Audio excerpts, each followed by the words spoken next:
बर'मानि बिथिंथिखे बाथाखतनि बानाति समनि bye Bharatiya Janata party निटफिल्ड ब्रिजिदक संसामनि साल पालाइजाखा फटिटु अमरपुर मंडल खामानो पुस्कांग असालो फुंनि दामचार निसिमि बाथाखतनि बानाति सावै आमचाइनि एमएलए ताइ कुबुनि बीजेपीनि आदमनि मानदुनि बाय बाथाखतनि बात आमानि मांकिलिव खुमरुबैनाय बर'मा बिथिंथिखे असालो पालाइजाखा असालो पालाइथिनि मांजाखा त्रिपुरा विधानसभानि आदम हायकेबा फटिटु अमरपुर विधानसभा केन्द्रनि एमएलए रंजित दास मांजाखा मंडल सभापति जल दत्तन कबै सिक्ला मोर्चानि सभापति लिटन दास ताइ गुमति हांखरनि बीजेपीनि आदमराव बाहायनाव मानजाबायथा बीजेपी हाफां संसाबानि फिल्ड ब्रिजिदक असालो रगै असालो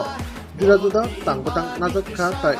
आबरंनो बाहायनो लोकबुसखौ सायखानारका एमएलए रंजित दास জনতা পার্টি প্রতিষ্ঠা হয় আপনারা জানেন 1951 থেকে বিশেষভাবে আমাদের জনসংঘ থেকে ভারতীয় জনতা পার্টি তাদের চিন্তাধারা নিয়ে এবং ভারতের যে কৃষ্টি সভ্যতা সংস্কৃতিকে পাথেয় করে অল্প সময়ের মধ্যে 45 বছর হয়েছে 46 বছরে পা দিয়েছে। এই অল্প সময়ের মধ্যে সারা ভারতবর্ষ সারা পৃথিবীর মধ্যে সর্ববৃহৎ দল হিসাবে আত্মপ্রকাশ করেছে। তার একটাই মূল কারণ যে ভারতীয় জনতা পার্টির যে আইডিওলজি, যিনি মুখ্য প্রবক্তা এবং দীনদয়াল উপাধ্যায়ের আইডিওলজিকে এবং শ্যামাপ্রসাদ মুখার্জির প্রথম ভারতীয় জনতা পার্টির সভাপতিত্ব গ্রহণ করে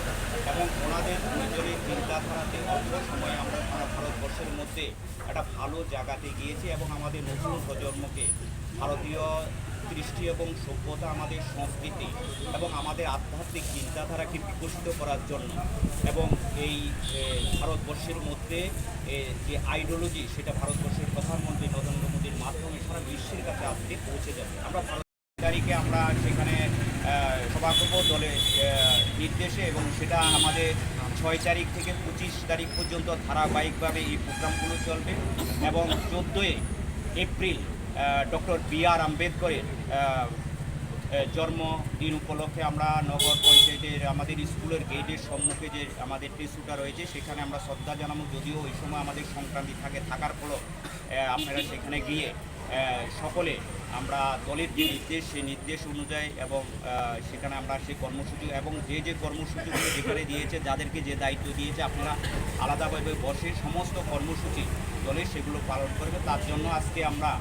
এখানে যারা আজকে প্রতিষ্ঠা দিবসে আপনারা যারা উপস্থিত হয়েছেন, আমি অমরপুর মণ্ডলের তরফ থেকে, আমার ব্যক্তিগত তরফ থেকে এবং রাজ্য কমিটির পক্ষ থেকে আপনাদেরকে গৌরব অভিনন্দন জ্ঞাপন করে আমার কথাগুলো